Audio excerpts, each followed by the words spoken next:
One of the things that the raters are looking for on the writing test is the range of your vocabulary and how well you can use it. Now, when we are talking about vocabulary, we need to remember that the CELPIP test is not a test of academic English or business English. It's a test of general proficiency. That is, the kind of English you'd use in ordinary, day-to-day situations. Your goal isn't to use very rare or unusual words.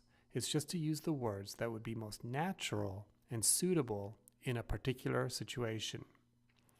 There are two other things that you should remember about using vocabulary on the writing test.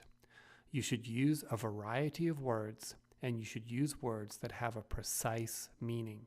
To better understand these 3 points, let's look at an example of Task 2 and some sample responses from test takers. Here are the instructions from an example of Task 2.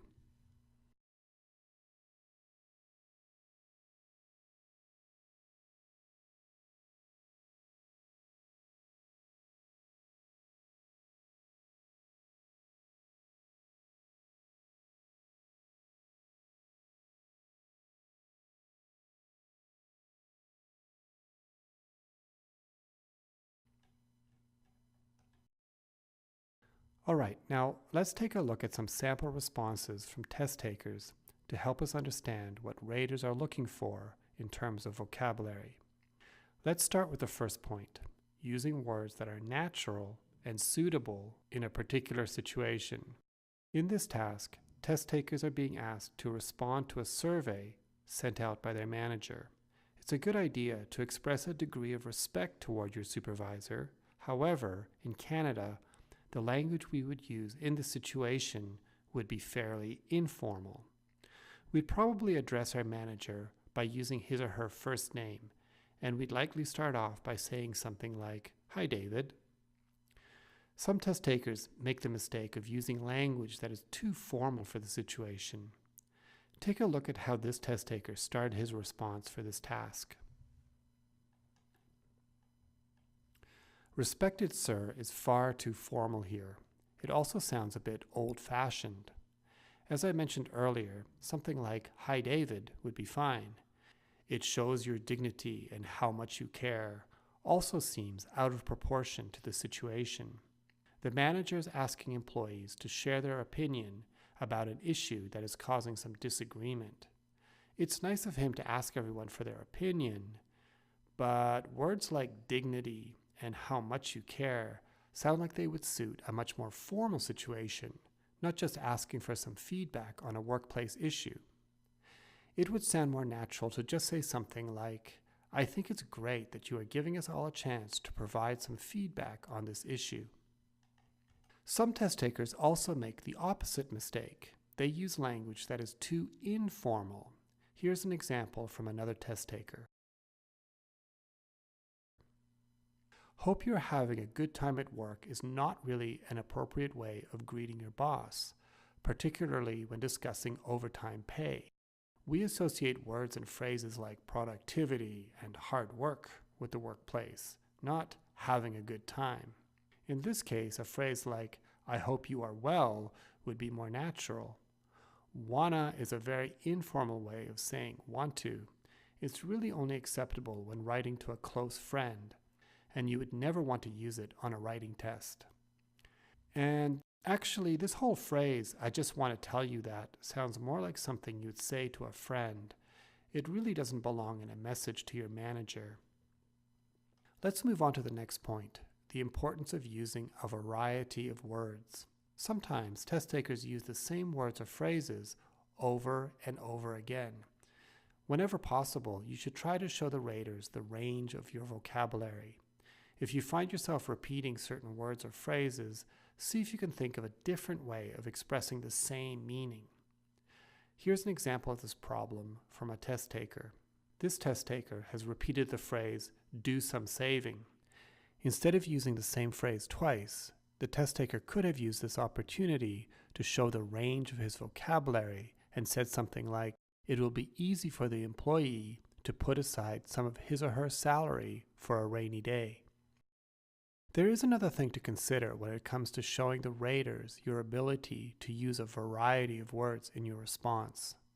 You should try to avoid repeating the words that appear in the instructions. It's much better to come up with a new way of saying the same thing. Here's an example from a test taker.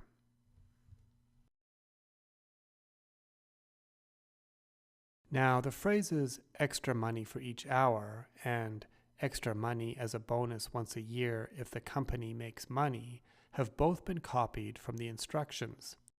See? Here they are. It's not wrong to copy words from the instructions. If you can't think of any other words to use, don't worry about it. However, it is going to impress the raters a lot more if you are able to come up with some different words. Instead of extra money for each hour, the test taker could have said something like at a higher rate for each hour. And instead of extra money as a bonus once a year if the company makes money, she could have said an annual supplement if the company is profitable. That would have demonstrated for the raters a much wider grasp of vocabulary. Okay, now let's move on to the last point, using words that have a precise meaning. You want to avoid words with a vague or general meaning. It's better to use words that will express a specific meaning. This will help you develop your ideas more effectively. Let's take a look at an example of a sentence that lacks precision. Saying that one prefers a particular option because it is more helpful isn't very helpful.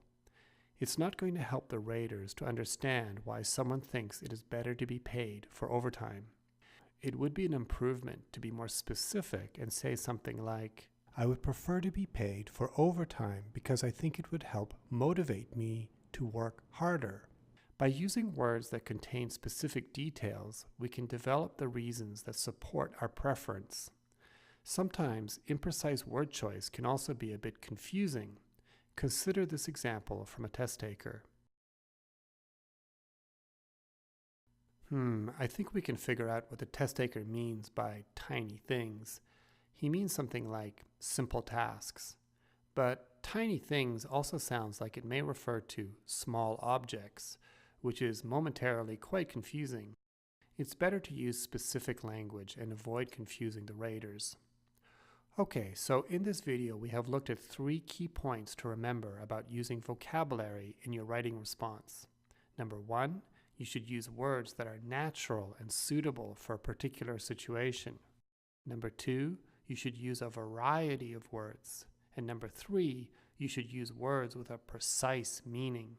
Throughout this video, we have used examples from real test takers in order to understand these 3 points. In each case, the examples showed us what not to do on the writing test. If you would like to see an example of a really good response, please take a look at the PDF download that is included in this section.